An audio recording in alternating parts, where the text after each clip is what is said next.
Bonjour à tous et à toutes. Je m'appelle Estelle Cazelet, je suis sexologue et vice-présidente et directrice du volet éducation pour l'organisme de Les Trois Sexes. Mylène vous en a un peu parlé tout à l'heure, mais en fait, le volet éducation, c'est un volet qui est un peu plus jeune que tous les autres volets, dans le fond, de l'organisme.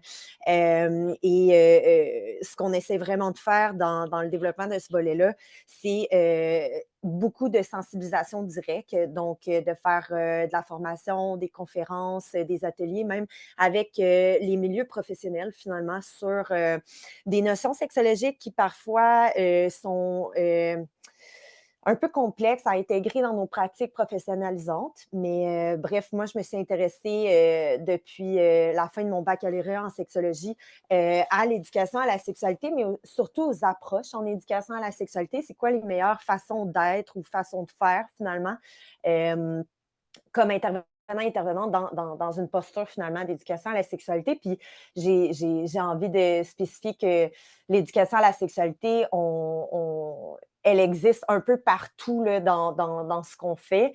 Quand on fait de l'éducation à la sexualité, on peut être autant en train de réfléchir les relations amoureuses, on peut être autant en train de se questionner sur les stéréotypes sexuels ou les doubles standards sociaux. Fait on est souvent en train de se questionner ou de faire de l'éducation à la sexualité quand on fait de l'intervention sans nécessairement s'en rendre compte. Et donc, aujourd'hui, je vais plonger avec vous dans les notions de la DSPG, donc de la diversité sexuelle et de la pluralité des genres, dans une perspective liée aux besoins des jeunes, finalement, en milieu postsecondaire. Donc, on va essayer de naviguer ça ensemble. Si vous avez des questions, n'hésitez pas à vous les poser. Donc, je vais faire vraiment un bref retour sur les définitions et les lexiques, mais s'il vous plaît, prenez en note les mots qui peut-être vous accrochent, vous questionnent encore à ce jour. Ça va me faire vraiment plaisir de replonger dans ce lexique-là avec vous. Voilà. On va parler aussi de la notion même du développement psychosexuel, donc en quoi ça consiste, peut-être pour mettre les bases pour aller à justement les notions de meilleures pratiques là, selon les besoins des jeunes, justement, de la DSPG, diversité sexuelle et pluralité des genres, pour finir par une période de questions. Les objectifs, c'est de se familiariser avec les notions de base de la diversité sexuelle et de genre, mais c'est aussi de comprendre les besoins spécifiques de la population de la DSPG en milieu postsecondaire. Alors, vous le connaissez peut-être tous et toutes, mais il existe un acronyme pour parler de la diversité sexuelle et pluralité des genres. Il en existe plusieurs. Celui que je vous montre, par exemple, c'est celui des syndicats de mémoire, c'est l'AFPC, donc l'Association fédérale des syndicats, je crois. Il y en a plusieurs autres, donc ça dépend vraiment de quelle posture on est. Et c'est un peu pour ça qu'on choisit à Les Trois Sexes de parler de diversité sexuelle et de pluralité des genres, de personnes qui font partie de ce nouvel acronyme qui est utilisé peut-être un peu plus dans le monde académique, mais on connaît un peu plus celui qui est 2S LGBTQIA+. Ce que ça signifie, en fait, c'est le 2S, c'est lié à la bispiritualité et au two-spirited person. Donc, ça se dit d'une personne autochtone dont l'identité de genre, l'identité spirituelle ou l'orientation sexuelle est à la fois masculine et féminine, ou ni l'une ni l'autre. Il y a plusieurs façons de comprendre, en fait, cette identité de genre, et je vous invite vraiment à aller consulter des ouvrages des Premières Nations, des peuples inuits aussi et autochtones du Canada et du Québec qui définissent vraiment mieux cette posture et cette identité de genre qui est unique finalement à leur culture. Le L pour lesbienne, le G pour gay, le B pour bisexuel, le T pour transgenre ou trans. Je vous invite, comme je vous disais, à peut-être prendre conscience un peu plus des mots pour que j'aille un peu plus vite. et de garder vos questions de côté, que je vais y revenir sans problème. Le Q, c'est pour queer. Juste un petit rappel du mot queer parce que je pense que des fois, on l'échappe un peu puis on ne sait pas trop en quoi il réfère. Mais c'est vraiment un terme générique employé par certaines membres de la communauté pour décrire une personne dont l'orientation sexuelle, l'identité de genre diffère de l'hétérosexualité ou de la vision binaire des genres. C'est aussi une posture politique, donc c'est la boîte qui n'en est pas une, c'est l'étiquette qui n'en est pas une, et ça s'ancre beaucoup dans les notions d'autodétermination que je vais parler dans quelques instants. Le I pour intersexué, donc les personnes intersexes, le A pour asexuel ou ace en anglais. Et le plus qui signifie en fait, qui inclut en fait d'autres orientations sexuelles ou orientations romantiques, ainsi que d'autres expressions de genre comme pansexuel, aromantisme, agenre, non-binaire et j'en passe. Il y a des concepts et des mots qui sont quand même nécessaires à revoir, relire et à s'en informer, mais aussi à garder toujours, à se garder informé dans comme les nouvelles données peut-être et les nouvelles recherches liées à plein de domaines scientifiques finalement, autant les sciences sociales que les sciences de la nature là, qui nous amènent des nouvelles informations là, sur ces concepts-là constamment. Et donc, de ne pas penser non plus que ces concepts-là sont fixes dans le temps, mais qui évoluent aussi historiquement. Donc, les sexes, les sexes des personnes, c'est vraiment donc tout l'appareil, les appareils génitaux, les hormones. Donc, quand on parle des sexes des personnes, des humains, c'est vraiment souvent associé à une expression qu'on appelle le sexe assigné à la naissance.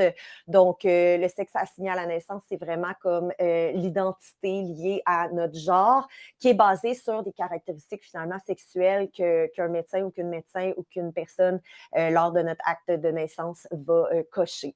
L'identité de genre, c'est vraiment une sensation profonde qu'une personne va avoir qui la caractérise finalement dans son identité de genre. Ça peut être une identité de genre autant masculine que féminine, homme, femme, personne non-binaire et j'en passe finalement. J'ai envie de dire que toute personne sur Terre a une identité de genre et que aussi fascinant que ça puisse paraître, l'identité de genre est une des premières étapes finalement du développement psychosexuel des humains. Fait que toujours très fascinant à lire à son sujet.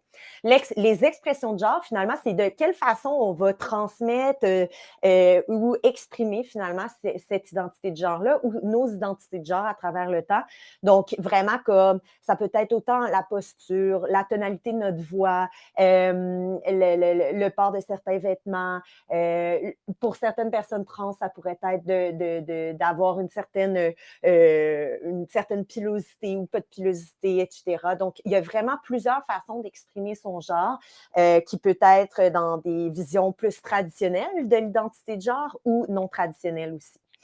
Quand on parle d'orientation sexuelle et ou romantique, on parle de deux concepts bien distincts, c'est-à-dire qu'il y a des personnes qui vont avoir des attirances sexuelles envers des personnes versus des attirances romantiques. Tout le monde n'a pas d'orientation sexuelle au sens où n'a pas toujours de désir d'avoir de relations sexuelles avec certaines personnes.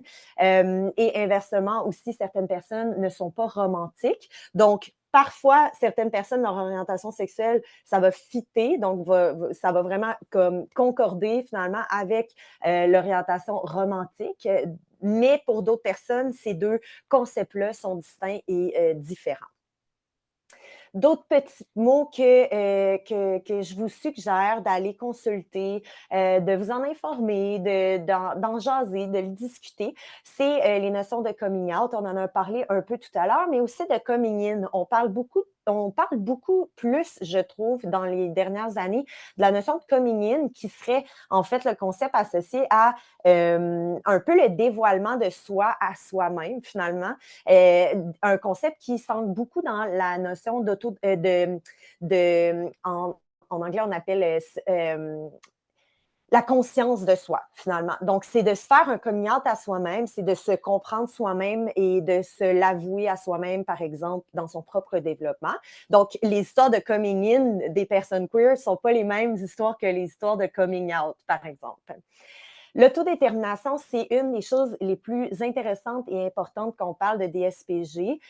L'autodétermination, en fait, c'est une notion qui soulève ou sous-tend que les personnes sont les mieux placées, finalement, pour s'autodéterminer dans leur identité de genre, dans leur orientation sexuelle, dans leurs désirs, dans leur rapport aux autres aussi, finalement, et s'ancre évidemment dans une certaine philosophie peut-être un peu humaniste, justement. Et donc, les gens et les jeunes peuvent tendre vers une certaine autodétermination. Et c'est ce qu'on souhaite souvent quand on parle d'agentivité sexuelle ou d'émancipation sexuelle. Ben, en fait, le concept qui sous-tend tout ça, c'est quand même l'autodétermination et un peu la découverte de soi puis la conscience de soi. La transidentité, on en a un peu parlé, la non-binarité aussi, et la notion des pronoms que je vous invite, comme je vous le disais, à explorer aussi. N'hésitez pas à me poser des questions aussi à la fin sur ces concepts-là.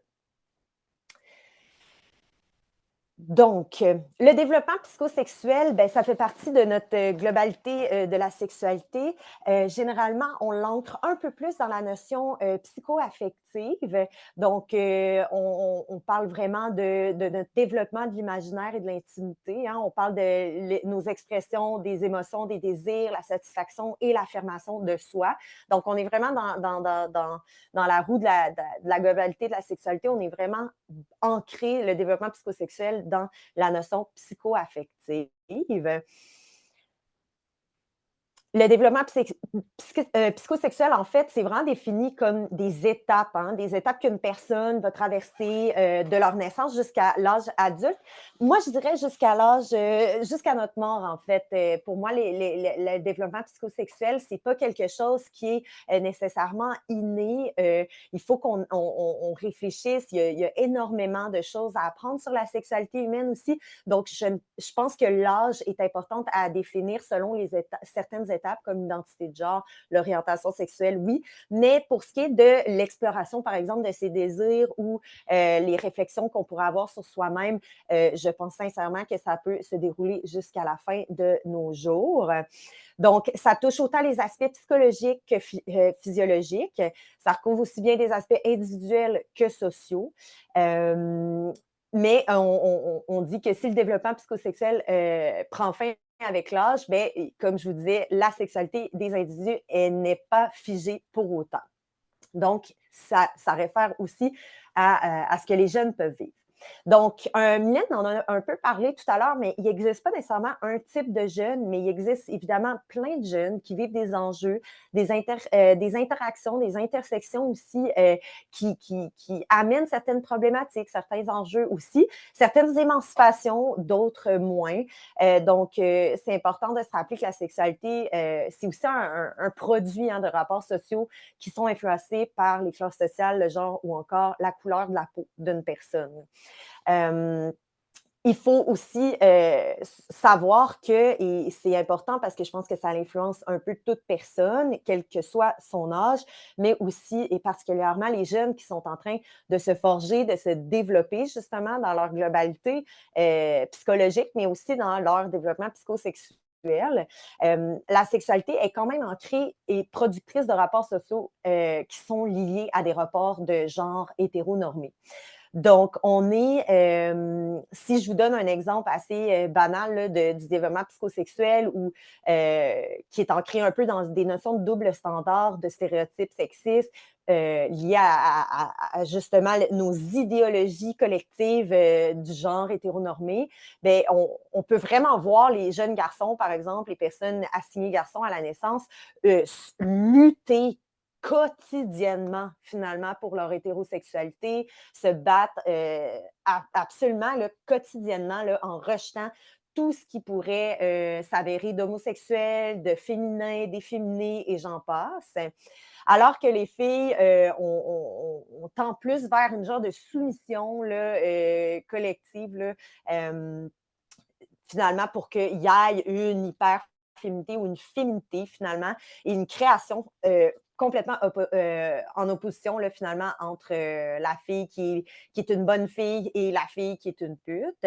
Quand je parlais avec un de mes collègues qui est professeur maintenant de théologie de l'Université de Montréal, il me rappelait, pour faire un peu du pouce avec Mylène et sa conférence, il me rappelait que ces concepts-là de la madone et de l'antimadone existent dans la majorité des religions et donc que ça peut aussi avoir cet impact-là. Cet impact n'est pas seulement religieuse, par exemple, c'est aussi, c'est vraiment basé sur aussi la société hétérosexiste dans laquelle on est et qui nous bute à être finalement dans nos identités de genre à des opposés complètement distincts.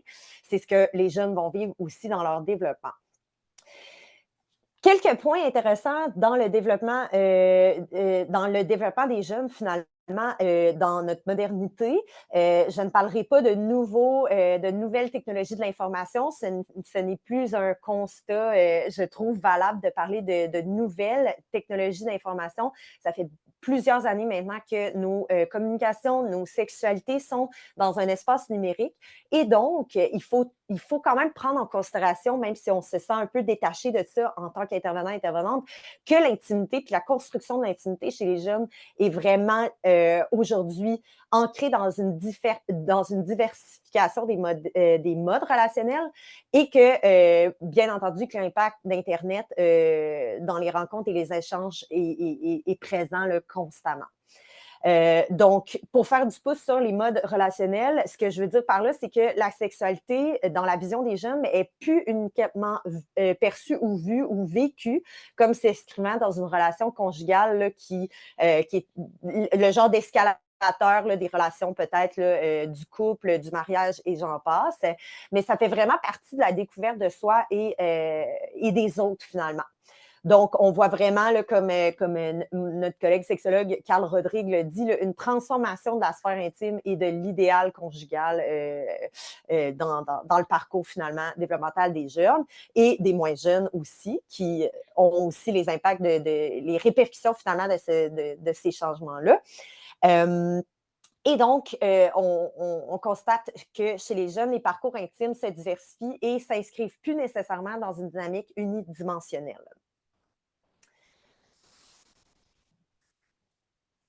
On en a parlé un peu, les usages numériques sont également une réalité. Quand je parle de cybersexualité avec les intervenants intervenantes, je leur explique que non, on n'est pas rendu à ce que les jeunes utilisent nécessairement de la réalité virtuelle pour avoir des rapports sexuels avec des avatars par exemple, ou des personnes connectées ou interconnectées avec eux et elles, quoique ça existe dans le monde. Les jeunes utilisent le monde numérique beaucoup plus en termes de consommation de pornographie en ligne, de rencontres, évidemment, à travers des applications de dating ou encore dans une question de sexting, donc d'échange de photographies intimes. Finalement, c'est des comportements qui sont psychosociaux et assez ancrés et incarnés là, par les jeunes aujourd'hui. Maintenant, le développement psychosexuel des jeunes, la diversité sexuelle et la pluralité des genres, j'ai pas envie de dire que les jeunes queer ont un vécu et une expérience qui n'est pas ancrée dans ce que je viens de vous dire, mais je pense qu'il y a certaines expériences qui diffèrent en fait pour les personnes trans et ou non binaires ou les personnes avec des orientations sexuelles non hétérosexuelles. Je vous parlais tout à l'heure que le développement psychosexuel est vraiment fascinant, mais on se rend compte que c'est très jeune finalement que l'identité de genre va se concrétiser chez certaines personnes, va même peut-être s'exprimer, va peut-être même s'incarner et s'ancrer à un très bas âge finalement. Donc, il y a certaines personnes, là, des enfants qui vont dire que leur sentiment interne de masculinité ou de féminité, donc leur identité de genre, ne correspond pas au sexe qui leur a été assigné à la naissance. Donc, je réitère que l'identité de genre est effectivement une expérience très personnelle et complexe, mais de garder ça en tête, finalement, que c'est pas parce qu'on est jeune, finalement, qu'on est au cégep, par exemple, qu'on n'est pas au courant, finalement, de ce parcours-là intérieur et consciencieux finalement de son identité de genre. Bien au contraire, ça se fait même très jeune pour certains, certaines. Évidemment, j'ai pas le choix de soulever que les jeunes queer, c'est un groupe qui est particulièrement vulnérable dans notre société québécoise. Donc, les recherches démontrent que les jeunes, ben, ils sont plus à risque de vivre des situations de détresse psychologique, des actions suicidaires et des expériences de violence verbale, psychologique ou physique. Donc, dans certaines études, on dit que près de 2 tiers ont déclaré avoir pratiqué l'automutilation durant la dernière année et plus d'un sur 3, en fait, aurait fait une tentative de suicide. J'ai envie de vous dire que, genre, c'est pas des cas légers. Quand une personne, un jeune ou une jeune, entre dans nos bureaux, nous consulte comme intervenant, intervenante, j'ai pas envie de dire comme oh mon Dieu, il faut faire supra plus attention à cette personne-là qu'à n'importe quel individu. Mais pour moi, c'est important quand même de mettre en lumière qu'il y a quand même des enjeux associés au fait d'être une personne queer. C'est des oppressions qui créent et qui créent toujours et à ce jour des détresses qui doivent être finalement adressées et diminuées au meilleur de nos compétences et capacités d'intervention, évidemment. Voilà, c'est dit. Et ce que les études soulèvent aussi, c'est que leur bien-être dépend notamment aussi du degré d'ouverture de leur environnement éducatif. Donc, on va rentrer un peu là-dedans parce que je pense que c'est intéressant de s'auto-observer un peu tant l'établissement que nous, comme intervenants, intervenantes, au plan plus individuel et personnel. Donc, je l'ai nommé, la stigmatisation finalement de ces personnes-là dans leur quotidien fait en sorte que ça a un impact vraiment euh, assez grand finalement sur leur construction identitaire. Dans le milieu éducatif, il y a une recherche de Lynn Chamberlain qui soulève que les manifestations transphobes et homophobes sont rapportées, dans le fond, de 3 façons. Il y a 3 formes principalement que ces violences-là existent et sont vécues par les personnes queer. Donc, une de ces façons, dans le fond, une de ces formes-là principales, c'est l'exclusion. Le deuxième, ce serait l'harcèlement verbal et les agressions verbales, et finalement le harcèlement et les agressions physiques.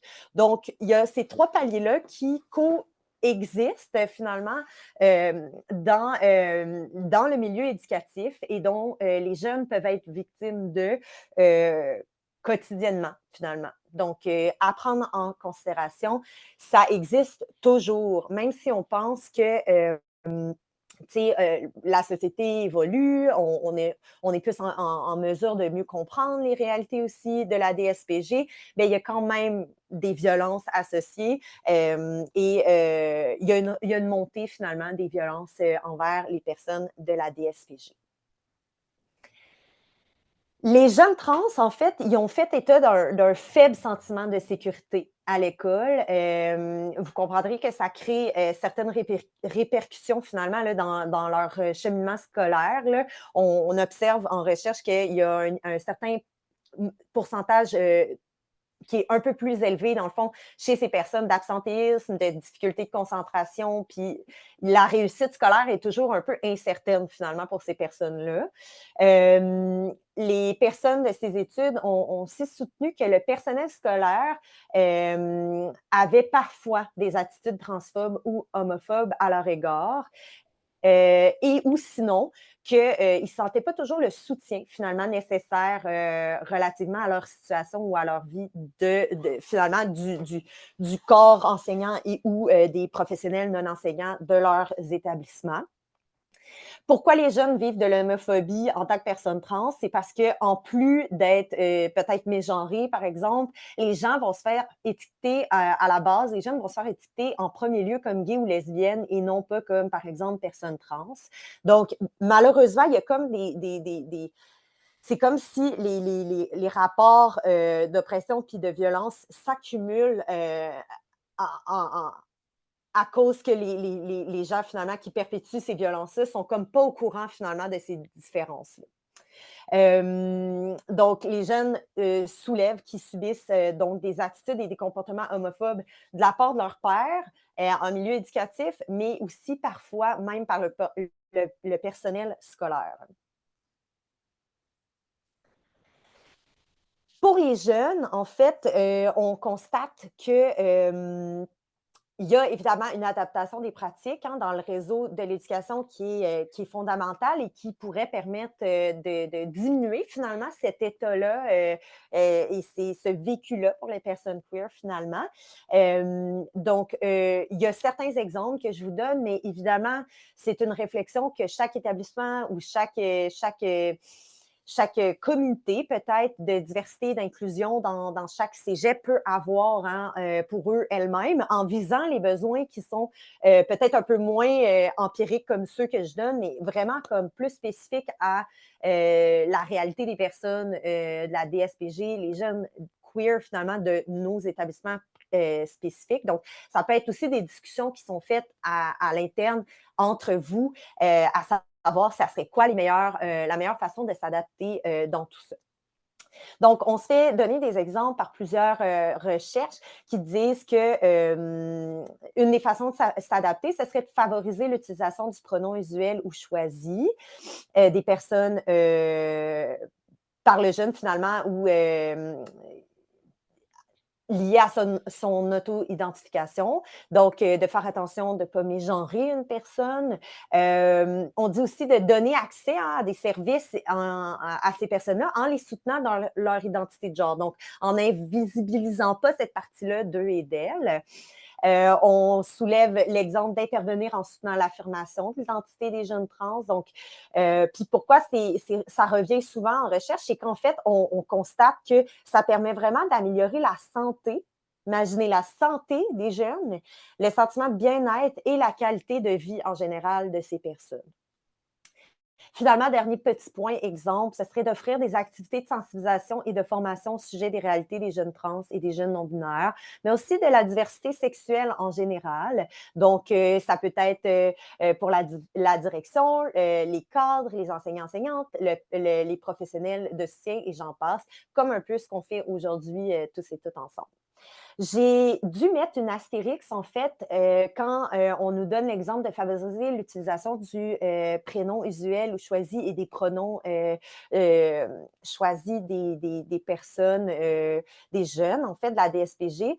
Je veux quand même vous rappeler qu'en fait, il y a des modifications qui ont été apportées à la charte et même si dans l'exemple qu'on nous donne de la recherche, de favoriser, en fait, c'est une obligation légale d'utiliser le pronom usuel, le prénom usuel, pardon, choisi par le jeune trans et ou non-binaire, et ainsi que son identité de genre, donc notamment par l'utilisation des pronoms correspondants. Donc, si vous voulez en lire davantage, dans le fond, ça a été modifié et, à la Charte des droits LGBT en 2016. Donc, si vous voulez consulter ces changements-là, c'est accessible sur Internet et voilà. Sinon, ce qu'on nous rappelle, c'est que le ministère de l'enseignement et de l'éducation supérieure ne peut pas, en fait, obliger les établissements d'enseignement supérieur à offrir un soutien particulier pour les personnes trans et les personnes non-binaires, par exemple, ou toute personne queer. Mais ce qu'on nous conseille, par exemple, c'est que les établissements peuvent quand même soutenir les jeunes ou les personnes de la diversité sexuelle et la pluralité des genres en collaborant aussi hein, de façon intercollégiale, savoir ça a été quoi vos pratiques, de quelle façon vous avez mis ça en place, etc. Donc vraiment, on encourage dans la littérature scientifique à collaborer entre les différents établissements. Sinon, de mettre en place hein, ou de poursuivre des mesures favorables à l'ouverture liée à la diversité sexuelle et la pluralité des genres. Donc, et à tout type d'inclusion aussi, je pense que c'est important de parler de diversité au sens très large, d'inclusion au sens très large, et finalement de réfléchir peut-être à l'élaboration de des politiques institutionnelles qui soutiennent ces personnes-là pour s'assurer finalement de leur santé globale, mais surtout leur santé psychologique au sein de leurs établissements. Voilà, j'ai fait ça très rapidement pour échanger avec vous et savoir si vous aviez des questions pour moi. Sur l'intervention surtout, ça me ferait vraiment plaisir d'échanger avec vous.